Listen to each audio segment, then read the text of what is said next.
चाणक्य नीति दर्पण 16वां अध्याय। संसार से मुक्त होने के लिए विधि से ईश्वर के पद का ध्यान मुझसे न हुआ।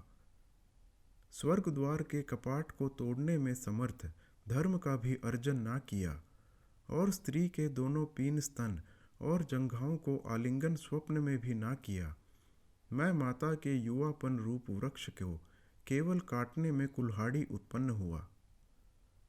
भाषण दूसरे के साथ करती हैं, दूसरे को विलास से देखती हैं और हृदय में दूसरे की ही चिंता करती हैं।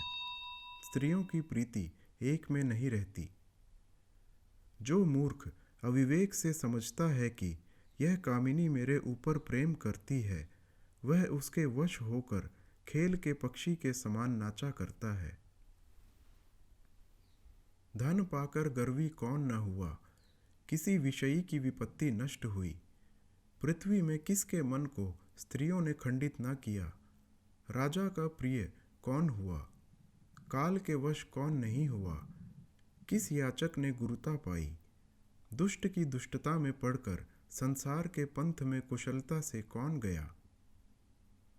सोने की मृगी न पहले किसी ने रची न देखी और न किसी को सुनाई पड़ती है, तो भी रघुनंदन की तृष्णा उस पर हुई।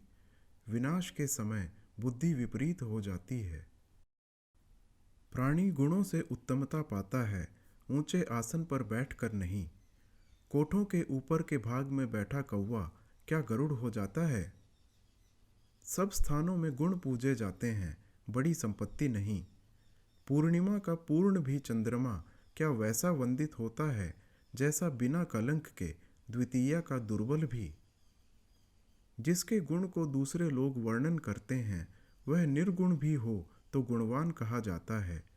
इंद्र भी यदि अपने गुणों की आप प्रशंसा करें तो उससे लघुता पाता है।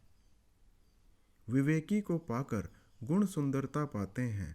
जब रत्न सोने में जड़ा जाता है तब अत्यंत सुंदर दिख पड़ता है। गुणों से ईश्वर के सदृश भी निरालंब अकेला पुरुष दुख पाता है। अमोल भी माणिक्य सोना के आलंब की अर्थात उसमें जड़े जाने की अपेक्षा करता है। अत्यंत पीड़ा से, धर्म के त्यागने से और वैरियों की प्रणति से जो धन होते हैं, सो मुझको नहीं। उस संपत्ति से लोग क्या कर सकते हैं जो वधू के समान असाधारण है। जो वेश्या के समान सर्वसाधारण हो, वह पथिकों के भी भोग में आ सकती है। धन में, जीवन में, स्त्रियों में और भोजन में अतृप्त होकर सब प्राणी गए और जाएंगे। सब दान, यज्ञ, होम, बलि ये सब नष्ट हो जाते हैं। सत्पात्र को दान और सब जीवों को अभय ये दान क्षीण नहीं होते। तृण सबसे लघु होता है, तृण से रुई हल्की होती है। रुई से भी याचक तो उसे वायु क्यों नहीं उड़ा ले जाती। वह समझती है कि यह मुझसे भी मांगेगा। मान भंग पूर्वक जीने से प्राण का त्याग श्रेष्ठ है। प्राण त्याग के समय क्षण भर दुख होता है, मान के नाश होने पर दिन दिन।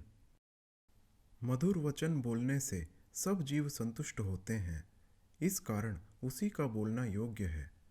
वचन में दरिद्रता क्या।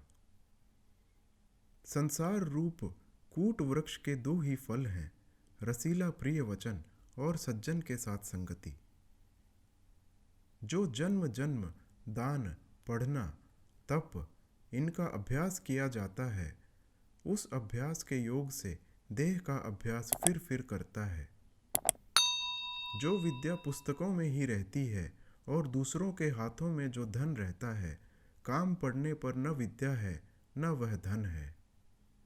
इस प्रकार 16वां अध्याय संपूर्ण हुआ।